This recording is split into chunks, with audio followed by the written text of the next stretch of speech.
Until President Trump started doing something about these narco-trafficking links, nobody disputed that Maduro and his regime was in cahoots with narco-traffickers. Secretary of State Marco Rubio, in his end-of-the-year address, defending President Trump's escalating crackdown on Venezuela, as the U.S. has now intercepted multiple tankers off the coast of Venezuela, just days after President Trump announced a blockade of all sanctioned oil tankers entering and leaving the country. For more, let's bring in Republican Senator Dave McCormick. He sits on the Senate Foreign Relations Committee and also serves as a paratrooper in the U.S. Army's 82nd Airborne Division. Senator, thank you so much for being here. Good morning. Good morning.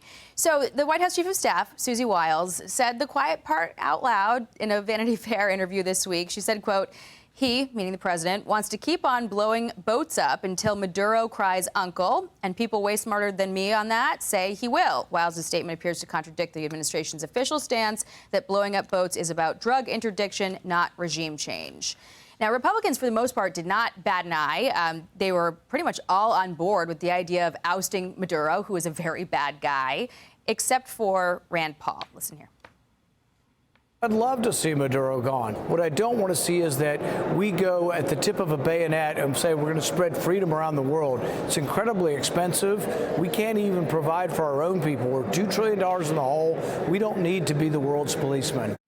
So all this, as Fox News polls showed this week, that 58% of voters are concerned the president is focused on the wrong issues. Foreign policy is at the bottom of that priority list for them. What is your take as we're watching this campaign ramp up? Well, what this campaign's about in Venezuela is about what the president campaigned on and I campaigned on, which is we have this horrible scourge of drugs in our country. 4,000 Pennsylvanians died last year of fentanyl and opioids, 100,000 nationally. And what the president said during the campaign was he was going to close the border. He was going to declare the cartels narco-terrorists, and he was going to use our military selectively to take them out. And I support that 100%. And there's a lot of precedent for it, by the way. When I was in the 82nd Airborne, as you said, in 1989, we used our military to take out the narco-terrorist capability of Panama. So I'm in support of this. I'm in support of sanctioning the ships to sort of tighten the noose on Maduro. For 6 years, the United States has had a position very much opposed to the Maduro regime in the Western Hemisphere. And as it relates to regime change, listen, we got to be very careful about this. I'm very reluctant to support putting American troops on the ground unless America's interests are very much at risk. And but I think the president's doing the right thing of putting additional pressure on the Venezuelan regime. Do you think it is in the national interest to continue along this track? I think it's absolutely in the national interest to continue to take out these narco-terrorist boats.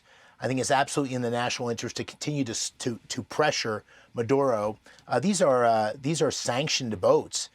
This is consistent with international law, and this is the primary source of income for Venezuela.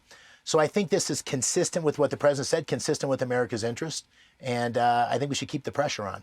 What do you make of Russia's foreign ministry piping up about this issue? They said, quote, we hope that the D-Trump administration, which is characterized by a rational and pragmatic approach, will not make a fatal mistake. What are they warning here? Well, listen, I wouldn't take much advice from Russia, which is the clear aggressor as it relates to Ukraine. Has violated international law, has created a war in Europe, which has killed millions of people and been devastating to the economy and created a lot of instability. So I'm not sure what the message is, but I think the interests of the United States are clear. And this is in the president's national security strategy, which I agree with, which is we need to put a greater emphasis on the Western Hemisphere. And by the way, Jackie, just to put this in perspective, 100,000 Americans last year from drugs coming into our country. Venezuela is a established transnational narco-terrorist provider. That 100,000 people that died last year, that's more than twice as much as we lost in Vietnam in 8 years of war. This is a big deal. And the president's right to take it on, and he's the first president that's really taken it on and made a big difference. Mm-hmm. The president said this week that he does not need congressional approval for these land strikes that he's been warning about. Listen here. I wouldn't mind telling him, but it's not a big deal. I don't have to tell him. It's been proven. but I wouldn't mind at all. I just hope they wouldn't leak it. You have people leak it. I mean, valid concern from the president about leaks coming out of Congress, of all places. But should the White House be seeking some kind of authority from Congress for these land strikes?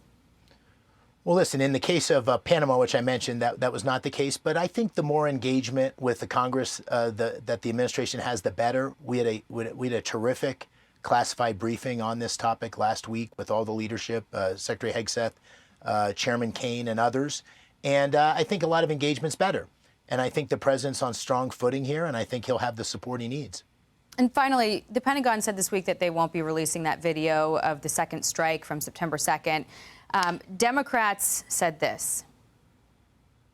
There's no reason why they can't release this video, no rationale provided as to why they can't release this video like they have many other videos. In lightning speed, they've released other videos.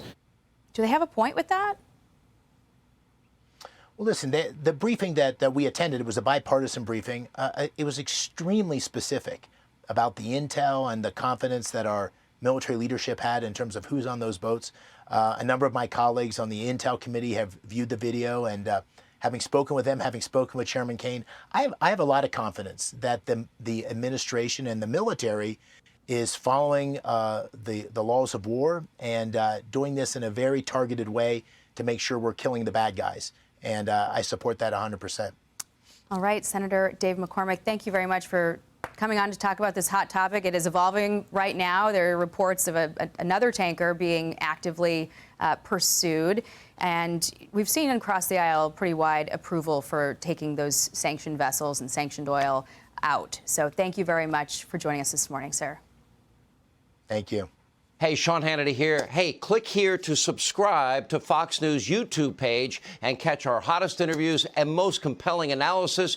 You will not get it anywhere else.